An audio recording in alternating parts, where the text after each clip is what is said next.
hear processed food, we're like, oh, that's not good. Well, we need to get ahead in our thinking and realize that water's being processed a lot too. Tap water, processed. Bottled water, most of it, processed. Filtered water, processed. Processed, right? Does that make sense? It's not water from the ecosystem. It's water from the ecosystem at some point that's been through some kind of processing and changing, and then we end up drinking it. So let's talk a little bit about processed waters. Yo. Just make the commitment now.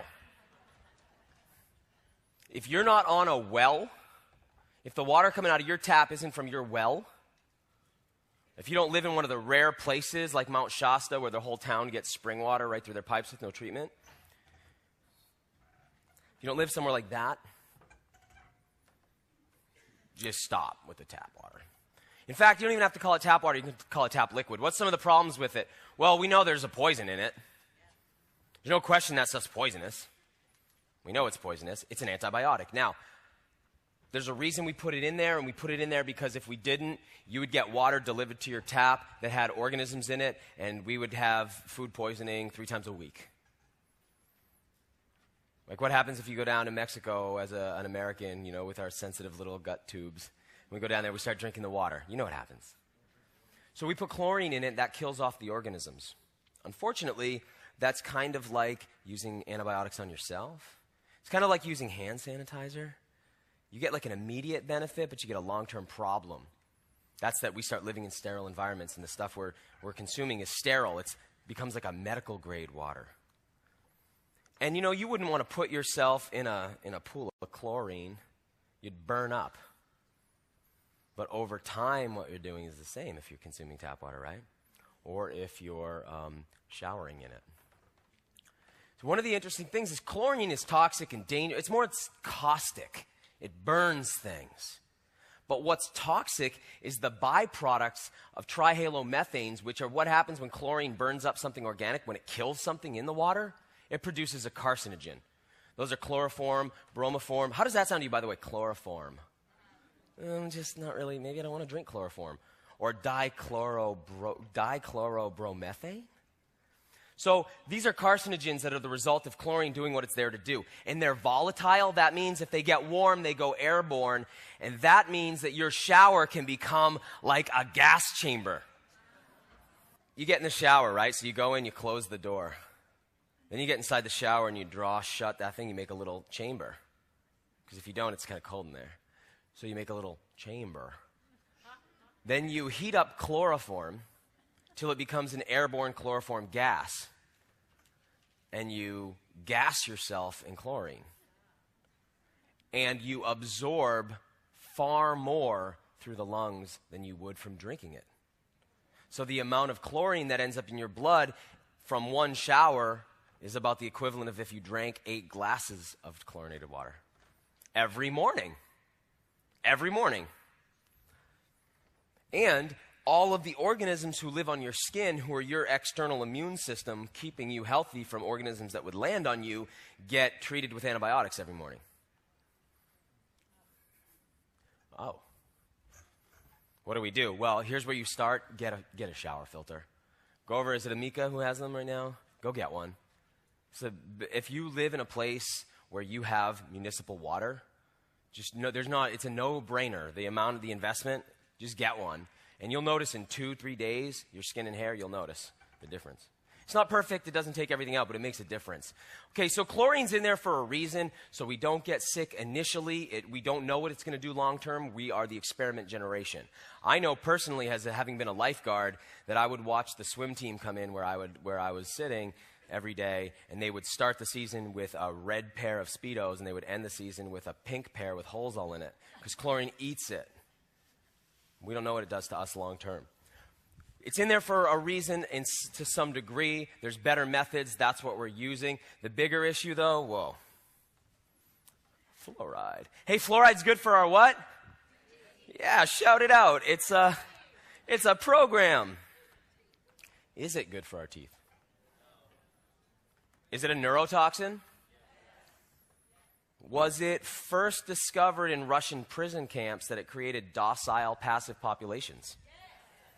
Was it then picked up by the eugenicists and Adolf Hitler's SS and used in their prison camps to make those populations docile as well. And then was it put into our water supply? So we're being drugged. Not every municipality, but most municipalities are drugging their people with a drug that if a doctor wanted to give to you, you would need a prescription, you would need to sign off on a waiver. It's a neurotoxin. It's just being put in your water. And who went to school and got fluoride tablets put in their mouth? Who got that? See, look around. Everybody hold your hands up if you were. If it's getting in teeth, teeth are a modified what? Bone. So if it's in the teeth, it's in the bones. Does that make sense? And what happens is fluoride stores itself up. So even if you stop drinking fluoride or using fluoride toothpaste, which you should stop using, even if you stop, there's a period of time where there's still fluoride being released into your blood every day as your body tries to detoxify it, so it sort of stays with us. By the way, best way to get it out, getting it out of your life, drinking clean water, and getting in those infrared saunas. Sweating is what takes that stuff out of your body. You need to sweat, you need to drink clean water, and wash that fluoride out, and watch you get your life back. Here's why. What's the number one target for fluoride in your body? Number one place it goes. The pineal gland. Not your teeth, not your bones. Number one target is your pineal gland. Your pineal gland is your third eye.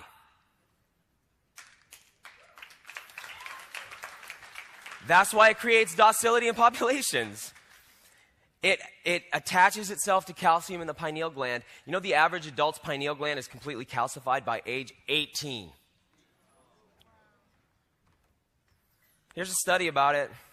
After half a century of the prophylactic use of fluorides in dentistry, we now know that fluoride readily accumulates in the human pineal gland. In fact, the aged pineal gland contains more fluoride than any other normal soft tissue.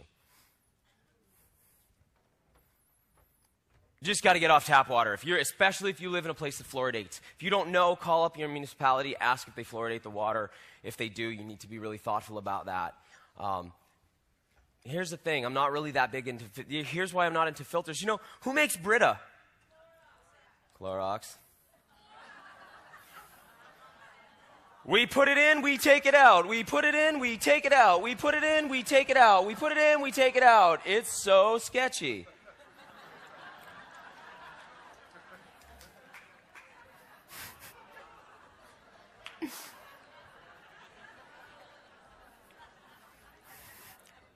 What does that even mean? You know, just go get a box. Look, if your current water strategy is using a Brita filter or a pure filter, you've made a step beyond where the average person is, and I commend you for that. And if that's where you're at, I want you to think, wow, what's the next level for me? Because if you really pick up the box and you look on the side, it says, removes the smell of chlorine. Removes the smell. We call it the water Febreze.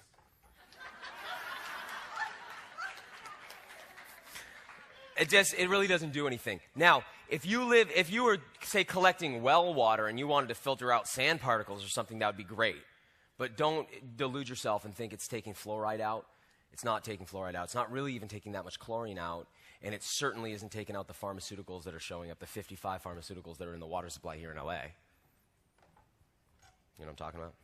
By the way, why is there pharmaceuticals in the water here? Urine. Yeah, because they recycle urine into drinking water. Just so you know. Just putting it out there. Reverse osmosis filters, also not my favorite. Here's a couple reasons. Water molecules are pressed through a very fine membrane, very fine. So fine that basically everything gets left behind and only water can get through. That's a really fine screen, right? It's pretty impressive. Water goes through that, but what happens to a water structure if you're separating all the molecules? You scramble and disassemble that whole structure, so it has maybe the handprint of a good ecosystem, and it goes through. Now, what's good about that is if your water's got a really toxic memory, like it's LA tap water, and it goes through that, you can erase a lot of the memory of that by disassembling the water. But what comes out on the other end has no structure to it. And it doesn't, who's ever drank for any period of time water from a reverse osmosis filter and noticed, wow, I cannot get hydrated from this. No matter how much of this I drink, I'm not really hydrated. I'm like, I still want to eat oranges every day because I feel like I'm not getting any good water. It will keep you alive. You can certainly survive on it, and I don't want to make it like you can't. If RO is what you're using, what's great about it, when your filter's new, it probably takes out your fluoride. When your filter's a couple months old, it doesn't. What I don't like about RO is that an average RO unit that gives you 5 gallons of water wastes 40 to 90 gallons. That, you can see how that's a very wasteful way to treat water. 90 gallons for every 5 you get is washed out into the sewage system and mixed with pee and poop and then recycled back into your, it's just like not a great way. So that's not my personal strategy. What I've gotten into is spring water. I like water that comes from aquifers because I trust it. Because I know that it's thousands of years old, because I know that it's clean, because I know most of the aquifers are currently unpolluted, and I can trust it. By the way, I want you to know this. Most spring companies today do not deliver you bottled spring water. They deliver you bottled well water. Poland Spring, where I live, one of the most popular spring water in the United States, is 10 wells. Their spring is dried up. Fiji water, what's it come from? Fijian well. And it's a great water, but it's from a well. So I just want to say you probably wouldn't pay $5 for it if it said Fiji well water. See how it's different? Do you feel that? Oh, well water. Oh, geez, I'll go get my own well water. They send well water from Fiji? Voss water. That's another beautiful bottle. I like that bottle a lot. Where's that water come from? It comes from an artesian well. It's a well water. Most of them are wells, and in fact, they've lobbied to have the law changed so that if you have a well basically near a spring that used to be there, you can call it a spring water. They changed the definition. The only state that won't allow that is North Carolina, but that's only for their own water manufacturers, but they can sell any other water, so it doesn't even matter. So basically, the whole country is selling well water, calling it spring water, and we go buy these. And I know you guys know most of the waters out there, like Dasani's, and like Aquafina, that you're really buying Coke and Pepsi water, and that they're not spring water at all. They're just municipal water. It's filtered. I know you know that, but I want you to know that even if it says spring water on it, it's likely it's from a well.